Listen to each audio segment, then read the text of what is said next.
నమస్తే, నేను మీ కుప్ప పద్మిని. ఇన్నాళ్ళు మీ సపోర్ట్ ని నాకు అందిస్తూ, మీ ప్రేమని నాకు అందిస్తున్న ప్రతి ఒక్కరికి కృతజ్ఞతలు. ఇప్పుడు చూడబోతున్న ఈ వీడియో కూడా ఖచ్చితంగా మీకు ఉపయోగపడుతుంది. లైక్, షేర్ అండ్ సబ్స్క్రైబ్ చేసి మీ ఇష్టాన్ని అలాగే మీ సపోర్ట్ ని నాకు అందించండి. అలాగే ఈ వీడియో పట్ల మీ అభిప్రాయాన్ని కమెంట్ సెక్షన్ లో కమెంట్ చేసి నాకు తెలియజేయండి.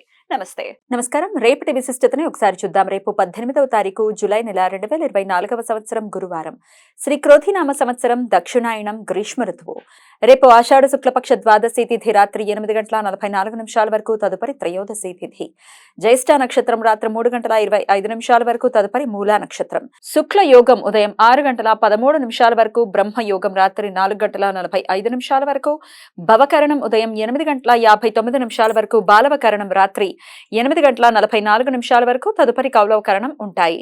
నక్షత్రవర్జం ఉదయం 8:52 నుండి 10:28 వరకు, అమృతకాలం సాయంత్రం 6:33 నుండి రాత్రి 8:09 వరకు. హైదరాబాద్ ప్రాంతం వారికి రేపు సూర్యోదయం ఉదయం 5:51, సూర్యాస్తమయం సాయంత్రం 6:54, చంద్రోదయం సాయంత్రం 4:13, చంద్రాస్తమయం రాత్రి 3:22. అభిజిత్ ముహూర్తం పగలు 11:56 నుండి మధ్యాహ్నం 12:48 వరకు.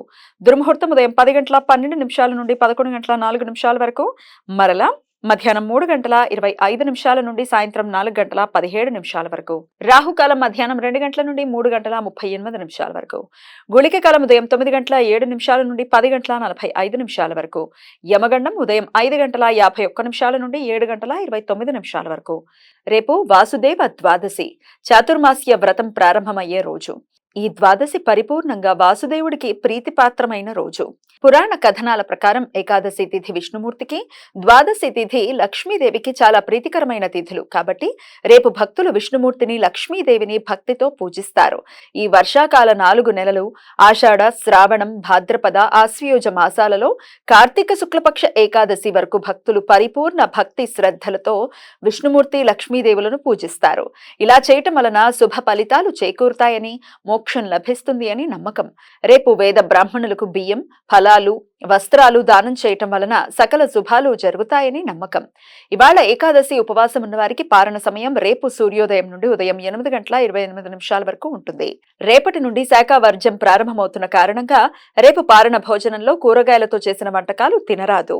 ఈ సమాచారాన్ని మనకు అందించిన వారు మేడికొండూరు విశ్వనాథ్ ప్రసాద్ గారు. ఆయనకు కృతజ్ఞతల్ని తెలియజేస్తూ వాసుదేవ మరియు శివనామ స్మరణతో సమస్త సన్మంగళాని భవంతు. నమస్కారం.